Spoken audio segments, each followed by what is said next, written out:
First off, I want to tell you what an honor it is to have anybody tune in and watch. I'm going to be doing a live stream of, research, closing out some tabs that are just too important to not share. So, welcome everybody to Mud Flood Was Armageddon. Mud Flood was Armageddon. Don't let anybody tell you anything else unless they're willing to debate you in a fair and honest way. I put a link in there in case anybody drops in. If not, it's still, we're going to take our time and go over a lot of things today, see what comes up, maybe hit some comments and things like that. So first off, I was watching the OSS, America's World War II Spy Masters from Timeline. Look at that. That's million of subscribers. So you can't really show a lot of their, you can't just run their videos. But they talk about the Rockefellers and, what, for all we know, this could be footage of the fall of Rome, the sacking of Jerusalem. Goodbye, Nineveh. Goodbye, any big city you could think of. And then there was a reset because we don't know when or where we turned up on the scene here. But we do know that the OSS, the MK Ultra people, and their battle was against the FBI. It came around in between the wars, and a bunch of people, Roman Catholics, Wild Bill Donovan, Jesuit educated, I would assume, from where he went to school, and working for $1 a year. Let's see where they talk about it, how it was, they hired all the cute girls. Here's how you can get involved in mystery and intrigue. All right.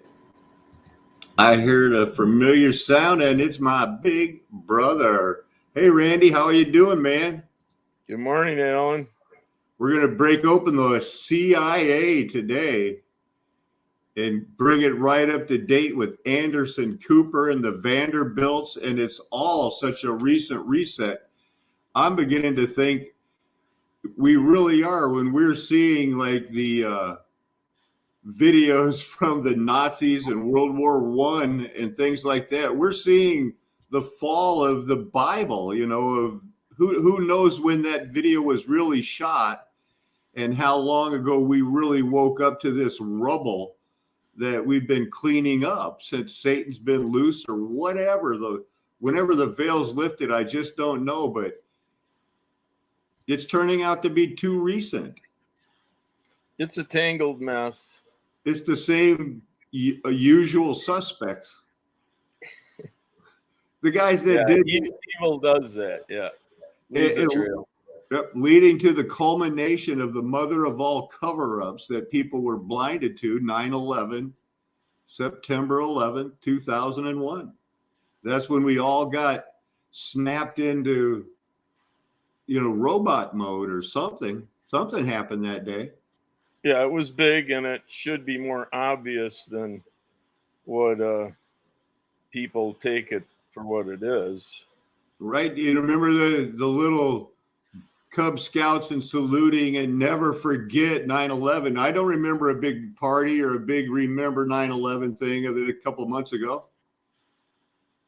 Just giving up liberties. That's all. That's what it was all about. Well, let's get back. Anytime you want to hop in.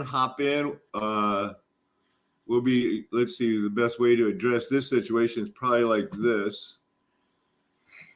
So here we got the FBI was involved, and they just kept, getting movie stars, because they were trying to do what the British Embassy, they had their David Nivens and all their movie stars, later out came out, oh yeah, they were spies. They were just rewriting history.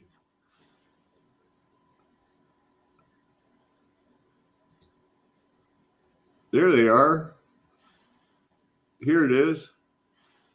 So here's who founded the CIA. And if you didn't like the CIA, there were some skeptical detractors. OSS stood for Oh So Social.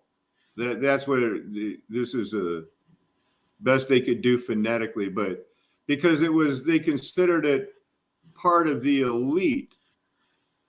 So I want to slow this down because sometimes they talk too fast. So who is involved in starting the OSS, which became CIA? Well, it counted among its members the cream of the East Coast Society, sons and daughters of these skull and crossbone wannabe little pencil neck geeks. What's a better word for them? I got to be more kind, Randy. Yeah, you're asking the wrong person for that advice. Okay. Yep. That's a lot to expect from one man. So here, these were the sons and daughters of America's oldest and richest, most influential families, the Astors. They look like a bunch of ass-tors. The Mellons, so that would be the Mellon banking. And look at that. He was embarrassed about this nose. It looks like it got COVID nose, like Aaron Rodgers' COVID toe. Sure. So anyway, that's the Mellons, and that's JP Morgan right there. So I don't know. The Morgans, all these rich families, the Vanderbilts, DuPonts. Look at there was a President Roosevelt. He probably bought it, said, let me have a turn at it. I want to pretend I was a Rough Rider. Look at that Rough Rider. Nice hats. When did people stop wearing hats except for cowboy hats in movies? Boy, they're so happy. So the Vanderbilts, DuPonts, they're bad. DuPonts are bad. They're all bad. Close in on the smiling people. And those in the military intelligence in the FBI, OSS meant amateur civilian dilettantes who got in a way of dabbling with the real intelligence, man. Yeah, because they wanted to sit around and play cards while they sent these guys off to pretend to fight a war. And I do say that because the more I look into it, Randy, it all happens too fast. The United States, they say, up until Pearl Harbor, were, they had the Charles Lindbergh, they had the Brune, they had people going like, let's just let Europe take care of Europe. They considered the United States a return to isolationism, still resenting that they were drug into World War I. That's their playbook. That's what they go by. So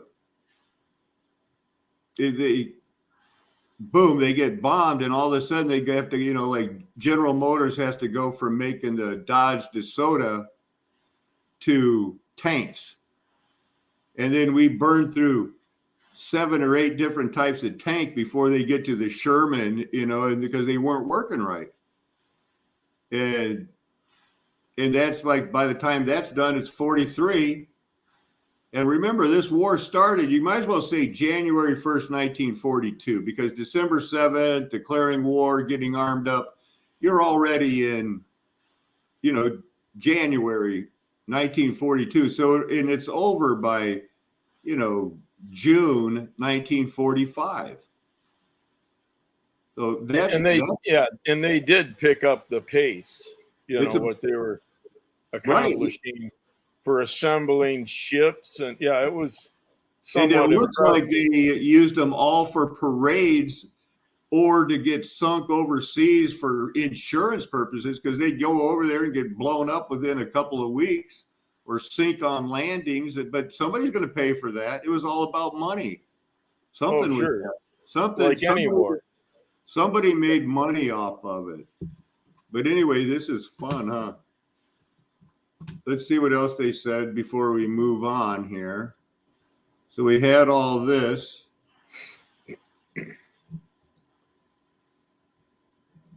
Special operations. Look at, they're showing you how to make like bombs and stuff to blow up transformers. You know what I heard? That John Hutchinson, the guy that, you know, Dr. Wood, Judy Wood talked about all the time. He was, I got him on video saying that the Ark of the Covenant, you know, with that gold and everything, that interior, the only thing it needed to turn it into a capacitor that would, you know, shoot out a really great big electric charge would be somebody like in wool clothing walking around causing static electricity to charge it up. And I wonder where they could come up with that at. You know, Must be why they wore linen. Unless you wanted to charge it up, you better keep your wool and your linen separated. Now the difference is, for everybody just tuning in, we already know, is that wool comes from animals. Linen is made from a flower.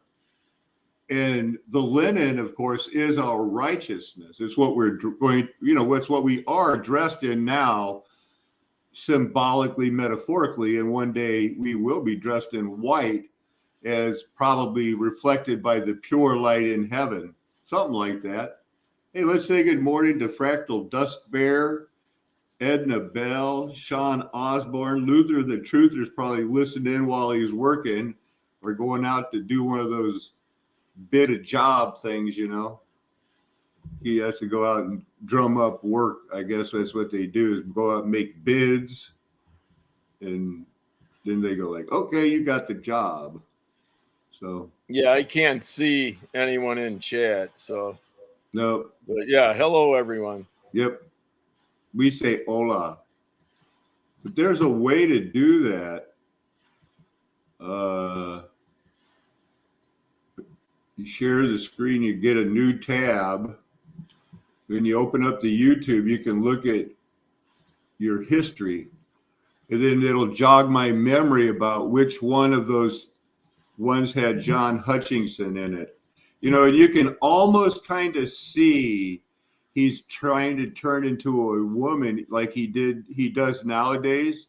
That, you know, I think to discredit his message, but he kind of looks weird to me.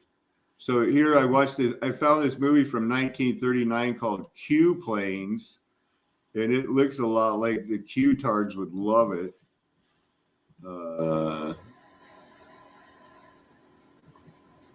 Here's a good little thing by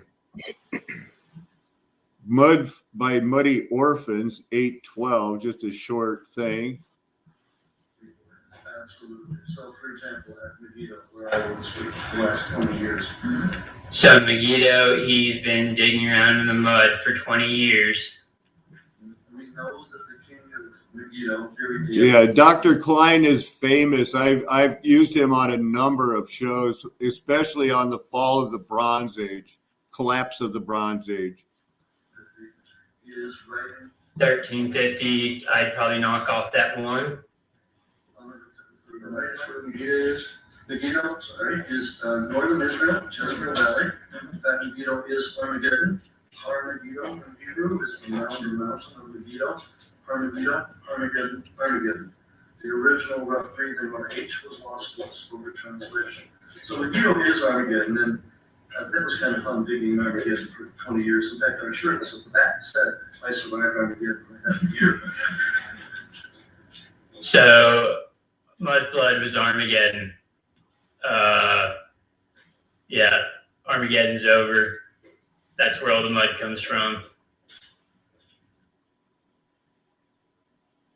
Yeah, Dr. Klein, I wonder if I can get anything on this. Look at us go, man.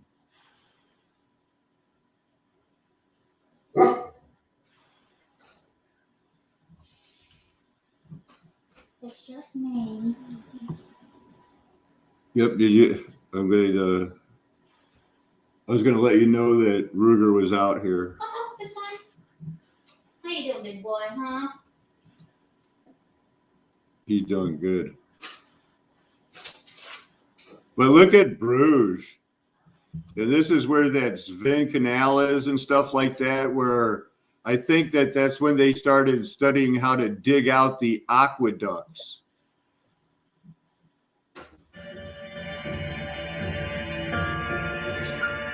This is like one of the old mud flood towns.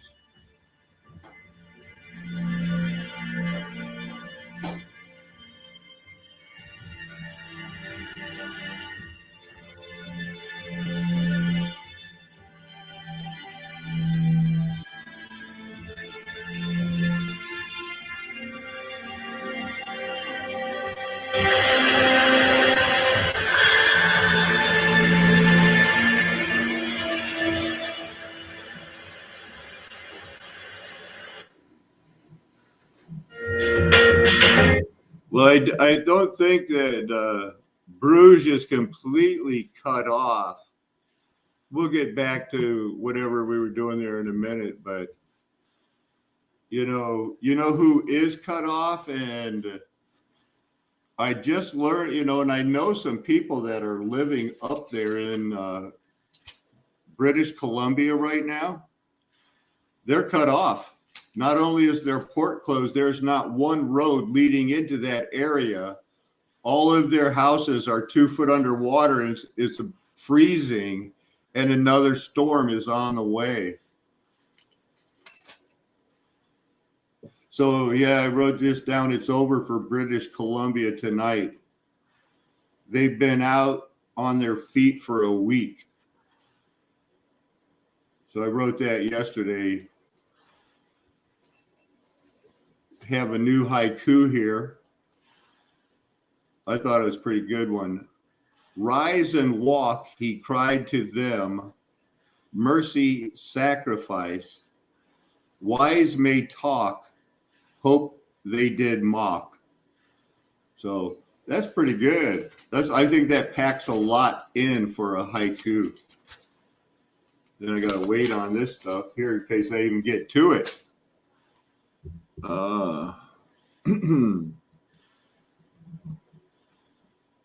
So we got these guys.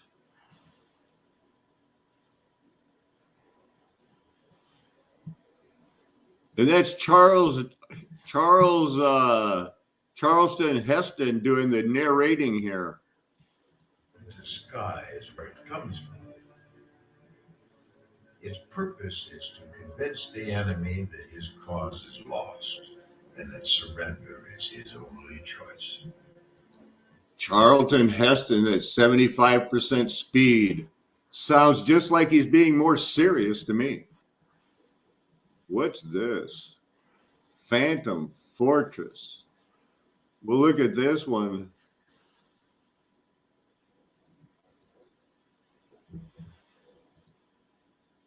Stories are actually very common during wartime. You could hear a lot of them. So these are more Nazi ghost stories. That must be the CIA. Now, have you ever heard of the Amber Room? I'm not familiar with it. I guess the Nazis stole it from Russia during World War II. So they had to make this replica. That's what you visit in St. Petersburg today is a replica because they say the Nazis stole the real one. Oh my goodness. They stole it.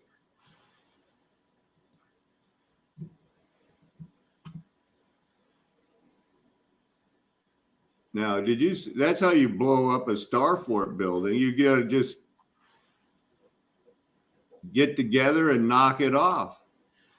But save that because that'll be a good tourist place later. You ever see that one picture I like to show of the people playing chess with real life pieces? Real humans on horses and stuff? Oh yeah, I've seen that. That's filmed here in this courtyard. Or that's where that photograph was from. Okay. The big checkerboard. Yep. And they're playing, they got the guys, their job was to be on a horse. Move to this square if we call your name. Yeah, the rooks. Nope, those would be the knights. The rooks are the castles on the end. Your corners. Oh yeah, knights. Yeah, you're right. Correct. Yeah. Yeah, this is a rook right here in their chess game. Yeah. Okay. Yeah. That amber room is pretty cool, huh? Yeah, it's a lot of detail there.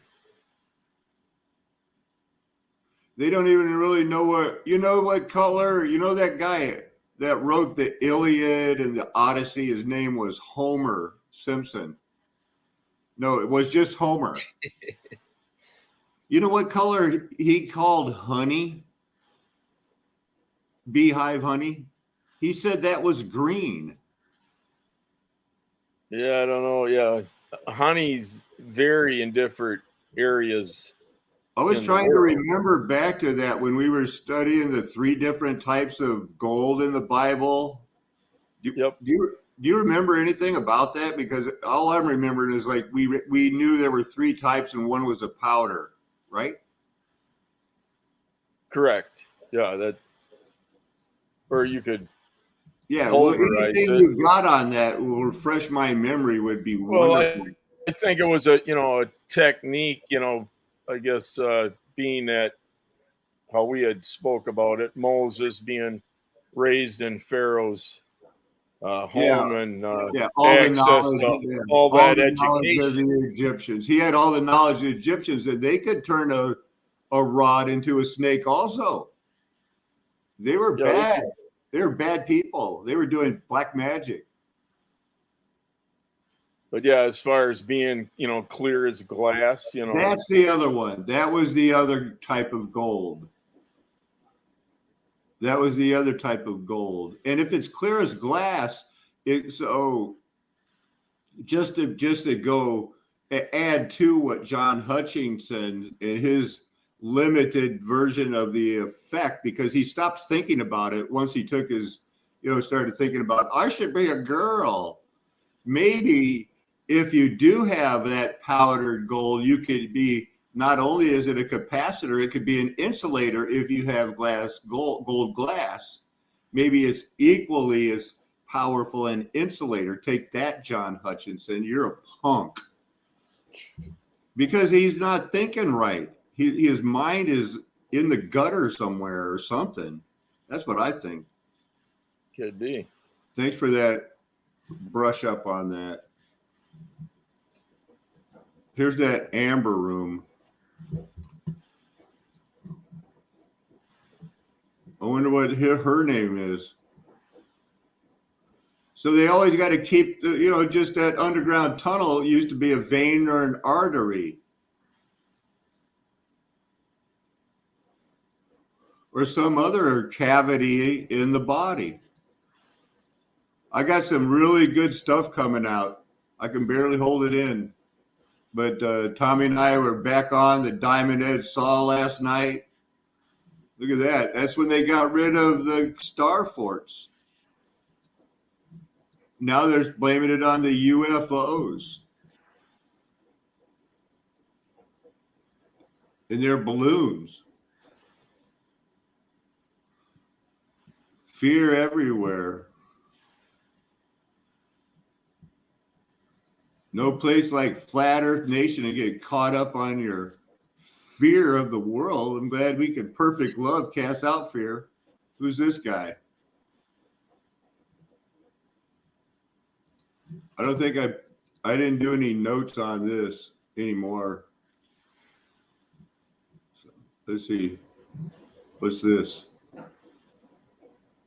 Oh, the December is going to be really bad for the stock market. I already said that a couple of times, but I just wanted to reinforce it. But all the, the fourth quarter is coming to a close, so they're going to have to declare their losses in public. That's never a good time. That's why remember back in the past, it's always sad when some of these companies have to cut their workforce by 40,000 and get their pink slips on Christmas. Well, that's forced upon them by the fourth quarter. So we're not back in the black as of last Friday. Black Friday was really, it's going to go down in history as one of the blackest Fridays. That's dumb. Reddest. Yeah, Or reddest. So here we go. In case anybody knows, what does this mean? I don't know. But this 6.8 billion just doesn't seem sufficient with what they're talking about. Because they're throwing trillions around like it's nothing.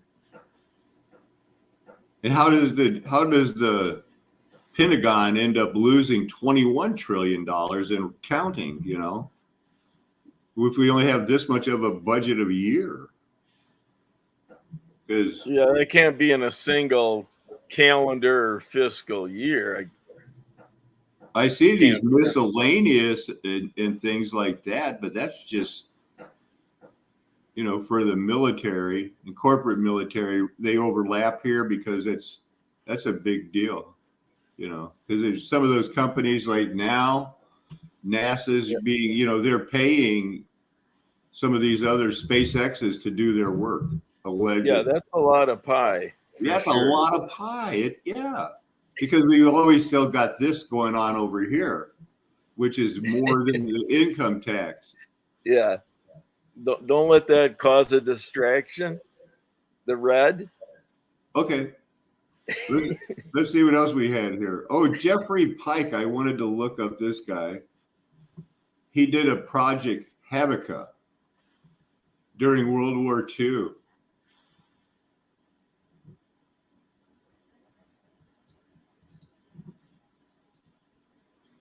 Project Habakkuk was an ice ship that was going to be a mile long and packed in this type of ice so that torpedoes couldn't hurt it and it would be able to float. So I think that's crazy. And the science works on it because if you mix ice and sawdust, it doesn't thaw out. Well, it looks ambitious. Well, yeah, they only found the plan. So as far as we know, they never built a mile-wide island to turn into an aircraft carrier.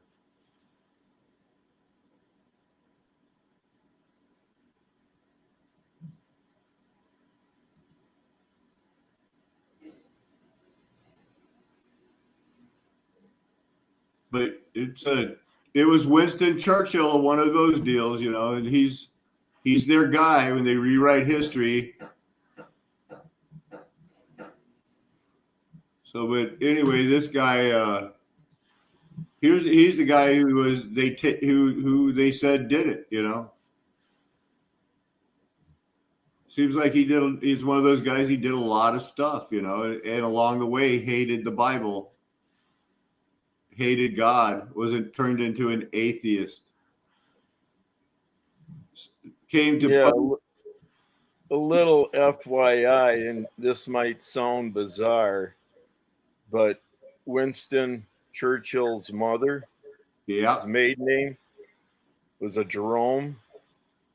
I thought it was something like Astor or something. He was only. His mother was from the United States. His dad was, a broke lord. I'm just saying his mother's maiden name was Jerome. That's my middle name. That was my mother's maiden name as well. Have you ever heard of Jerome, Arizona? No, I haven't.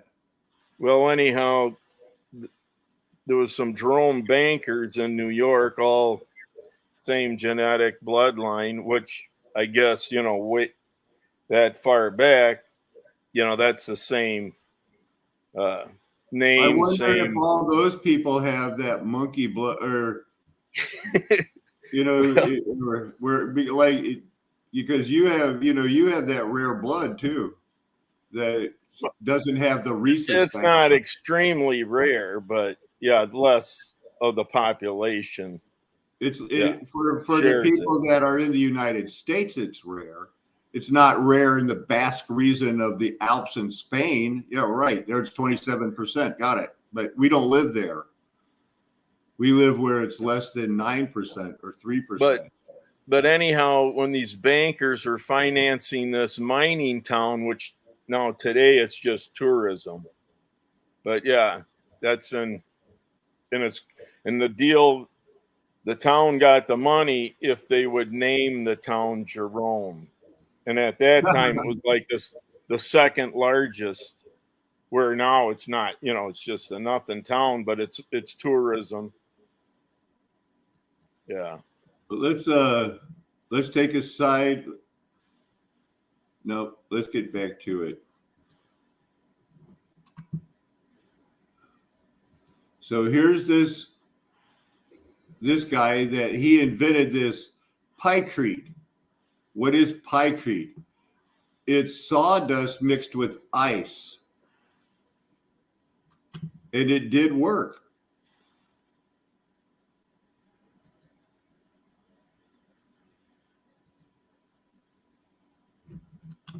It may have been too big of a project right off the bat to go for the 1 mile long aircraft carrier, but the science on this, the true science works. It would have worked. It says that it was just as concrete can be reinforced with steel wires. They could make this. I just think, who knows? Because the people in British Columbia are going to have to do something. So it's a real thing that Jeffrey Pike did here.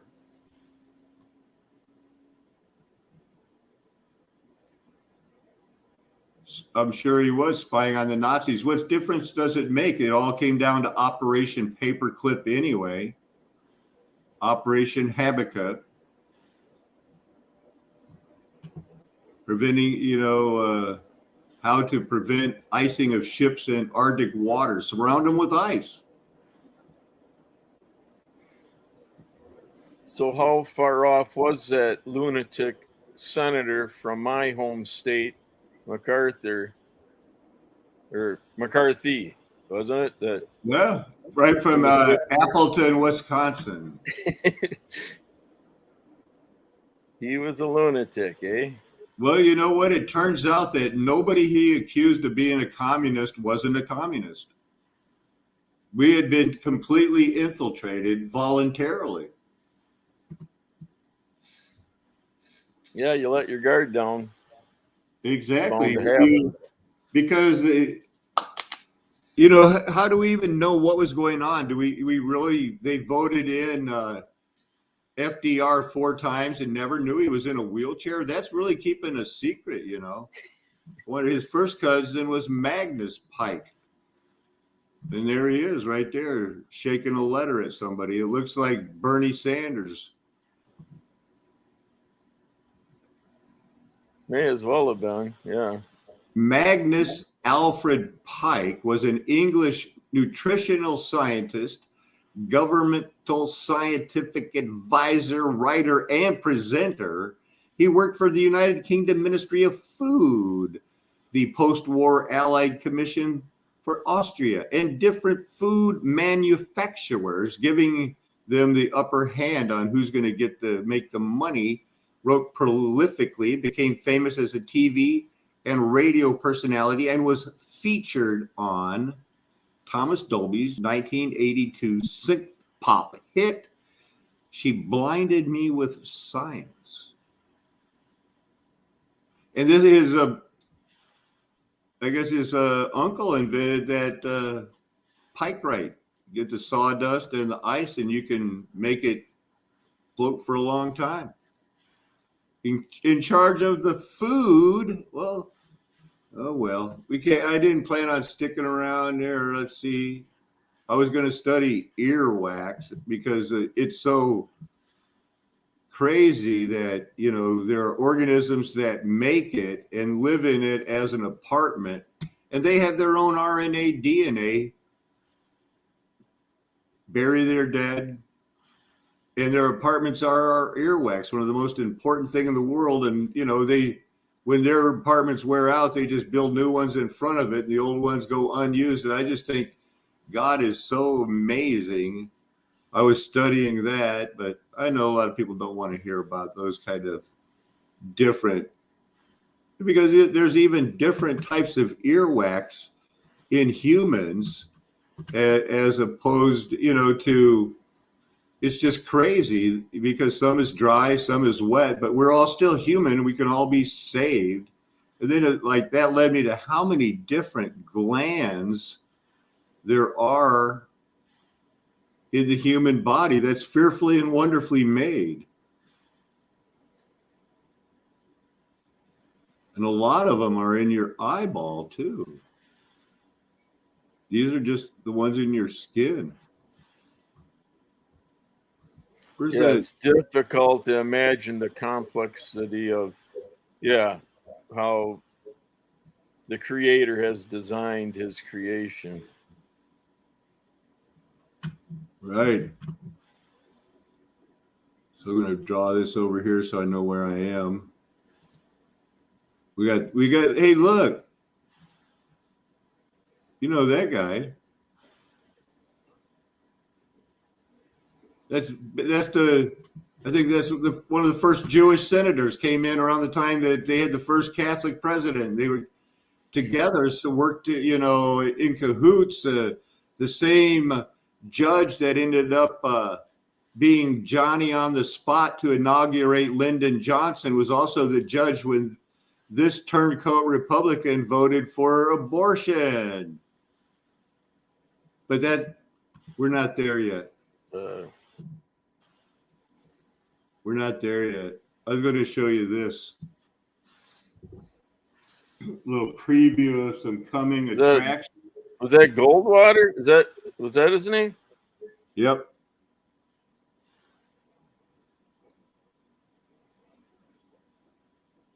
Interesting.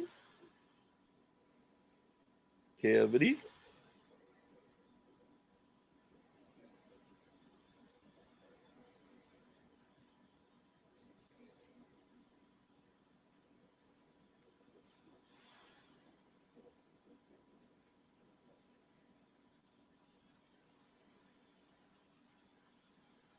I think Tommy has put it on an ovary, and I am tending to agree that it's, you know, or he's putting it on something pelvic, and he's going to be able to. This is what we've been working on, this kind of stuff.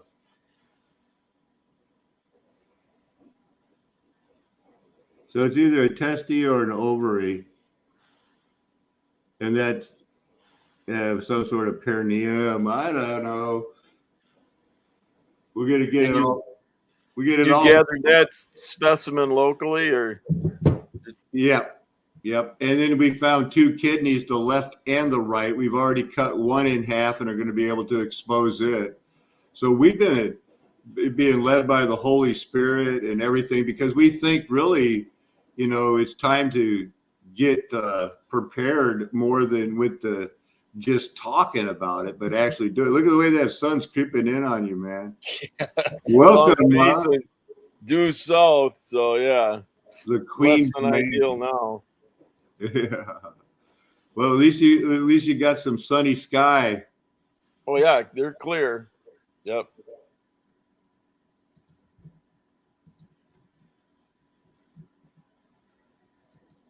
He loves he loves the CIA church. That guy does, Goldwater. Yeah. first. And then once that's over, we'll get some thoughts from you. The senators seemed unimpressed. Perhaps it was because they already knew too much. Each senator arriving with a fat orange-colored notebook crammed with classified material about the CIA, all marked top secret. After 5 months of closed-door investigation, I don't think you can conclude that they're unrelated. I think there might be something to that. And I think most Americans, like that USA Today poll said, if it happened, tell us about it and let's get on with it. Roxanne Roberts of the Washington Post on the style section this morning. Yuck. The scandal that's taken the romance out of sex. Corroborate that, because all the flight records from that period have been destroyed by the Air Force. But there was testimony to that effect in a court case in Nicaragua. And more details outlined in Gary Webb's new book called Dark Alliance. As we continue with your phone calls, he'll be with us for another 15 to 20 minutes. Are particularly partisan, although there's a lot of evidence of partisanship by Ken Starr. There are two Nixon references that I want to bring to our viewers' attention. First, Jack Germont and Jules Woodcover in the Baltimore Sun. Syndicated columnists have a piece, The Nixon Tapes, Cutting Up History at a Price. Under court order, and you may have read about this recently, the National Archives had begun cutting out 820 of the 3,700 hours of tapes to excise what have been characterized as private conversations of Richard Nixon with various individuals during the period after the 1972 Watergate break-in and cover-up. John Carlin, who is the archivist of the U.S., says he entertains the hope that the Nixon estate at some point may agree to make public some of the conversations on political matters now classified as personal or private. But waiting for that to happen. I felt that, I had the book already. I should just go ahead and write it. And 3 years later, I realized that was astonishingly naive. And after spending a good part of, 1.5 to 2 years in archives in Abilene, Kansas, and your National Archives here, and just about everywhere else in the States, I realized that I had a much bigger story than I had anticipated. So I spent the next 1.5 years writing it, and this is the result. Now, what I'm going to do tonight is I'm going to read a talk which is really a kind of overview, précis, of the claims of the book and also some of the questions that it raises. And I think then we can go to some questions, and if it's lacking in detail, please feel free to ask me to flesh that out. In the spring of 1960.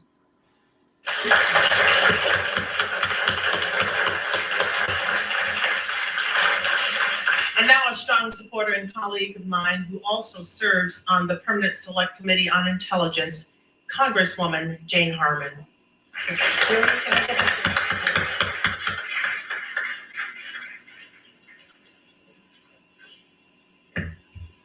Thank you very much, Juanita, and welcome everyone. I am very pleased to join my congressional neighbor, friend, and mentor, Julian Dixon, and our rising star, your representative, Juanita Melender McDonald, at this precedent-setting hearing. As you know, it is the second such hearing that has been. Well, you know what happened to those people, Randy? The whistleblowers then? They got killed, some of them. That Gary Webb, he got killed.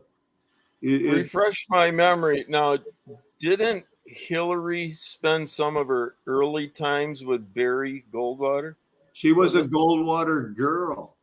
And from Park Ridge, Illinois, the same area, that my wife was from, and she got recruited by John Porter up north. There was only 2 Republicans that made it to Congress in that time, and they were John Porter and Phil Crane. Phil Crane helped found the Christian Liberty Academy. Hillary was appointed to go there, but when she was appointed to look into and defend Nixon, she turned on him, met Bill Clinton. They were both got these Rhodes scholarships. Let's go check it out. That's where I think they ended up getting the blackmail material and controlled them the rest of their lives. Youngest governor, rumored to be the bastard son of David Rockefeller.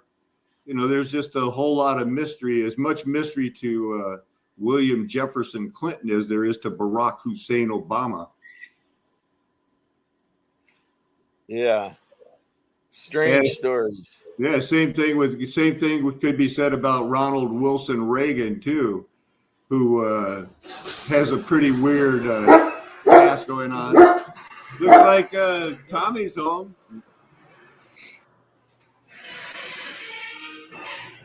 We'll see how he's doing. Now I got the sun thing too, man. So let's see. Throw some light on it. Yeah. Yeah.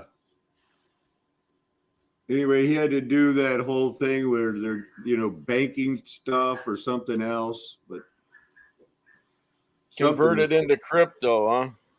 I don't know. Were you out there converting everything into crypto? Oh, sorry. What did I do? Were you out there converting everything into crypto? Yeah. Yep. You're right. Yep. I was just going going. live show? Yeah, I'm just going. I'm going on. Just Sorry. getting ready to close out some tabs. No problem, man. That way I can move on to doing the rocks. I just presented one. So not bad here today. It looks like it's 64. 64 and sunny here also, but not in British Columbia. So let's get back and see a little bit more of, I kind of lost, if anybody remembers where I had that timing for, but let's hear just Gary Webb a little bit more if we can't find Goldwater. The story, which was written by James Bennett and Richard Burke, Neil Lewis, and others for the New York Times, says, quote, Mr. Clinton would say he based his previous denial in a deposition in the Paula Corbin Jones lawsuit on a definition of sex approved by the judge in the case. His advisors believe this definition does not cover certain activities, including oral sex. Gary Webb, on that note, good morning to you. Thanks. That's a fine note. What do you make of this? I think this is the most bizarre story I've ever seen. I mean, this is going into definitions of sex now. And to have the president be questioned about what he thinks sex is just astonishing to me. I mean, you read the definition in the New York Times, and we're getting down to things like touching genitalia and touching anuses and things like that. And I'm sorry, I'm glad. Wow, my goodness. So anyway, hope I'm sharing the screen. You are. I wanted to look up, I guess I looked up Neville Goddard. He's one of these guys that is going to help everybody explain because I had such a hard time looking up and studying the Pearl of Great Price and everything, because there's a Mormon, they have 3 books, and one of them's called the Pearl of Great Price. So I don't know if this is one of the people that I ran into it, but I just thought that he began his study under an Ethiopian rabbi who introduced him to the Kabbalah in 1931. Once again, we're right back into in between the wars where they did the big rewrite. And, a lot of the, same familiar suspects. Jonathan L. Walton doesn't look like any relation to the people who founded Sam's Club, but maybe he was owned by one of their families at one time. I'm just saying that's how a lot of people like that got their name. So let's see. We were going to study, who let the dogs out in the Baja Men, Barbadians, Barbados. That's where they're from. That's their flag. It's like a trident pitchfork. But anyway, Barbados has recently piqued my interest as being one of the original really big star forts of pirate capital. Portuguese, pre-Spain. They're just big. And which way is this, north or south here? So kind of get an idea of where this would be. And it kind of has, put in your mind a little arrowhead situation.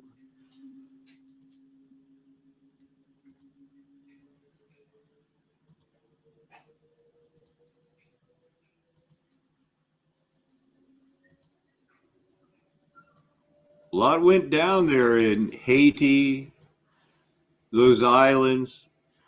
There's a rook in a castle game.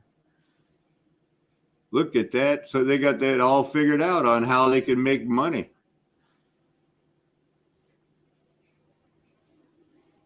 Three centuries of excellency. Well, that fits in my timeline perfectly. There's the girl called Rihanna, and she's from Barbados, and she's won 9 Grammys. They like to play a little horse racing there or polo. I'm not sure. So anyway, I've been looking at that, the history of it. Very interesting. Been a British colony for quite a while. Got back in the news because the prince is going there. And so we have found a couple of kidneys, and we did some nephorensic yesterday, sliced one in half. We're looking for these patterns. Any good pictures? That's the one I showed of Muddy Orphans 1812. And so that successfully covered all of the tabs, so I can get to some fresh nephorensics and Bible study for tonight. How about that, Randy? What do you think? A show in less than an hour. Well, yeah, you moved right along. You kept a pace, and 51 minutes. Welcome, everybody. And people that are now thinking I'm usually just getting to the point after 51 minutes are going to be surprised that wrapping it up. But things are exciting all over this vault, under God's vaulted dome disc. So, hey, Fractal Dust Bear would like to greet you a good day, Tommy. Hey, man. He says, hey, bud. So let's just, I think I'll save my prayers for tonight. I just want to remind you, do you have any closing thoughts, Randy, before I wrap it up? so if I wanted to do some research on BC, this has been going on for a couple of weeks now, you say? The Yep. weather that Yep. I haven't really seen much in anything that I've clicked on, but Some of the storm tonight, they're saying it's possible that some of the winds are going to reach 100 miles an hour. okay, that's fairly intense, right? Yeah, right. Yeah. So we don't know. We know that they mess with the truth, but Jamie from A Plain Truth just showed her showing, trying to do some nephorensics and things like that. And the next thing you know, that area that she's from, it's underwater and they're starting to freeze and another big storm's coming. And they're cut off, man. Their port doesn't work and their roads are all blocked too. Yeah, it's gonna make things difficult, for Right, anyone so there. Everybody should look into that and do whatever the Lord leads them to pray in that area. So in the meantime, I hope to see everybody tonight, but I want to remind them it is a flat earth nation. Mud Flood was Armageddon, and I'm never going to tell them anything else. My friends aren't. Why would we? We're trying to prove that we have their best interest at heart. Amen. Hallelujah. Aho.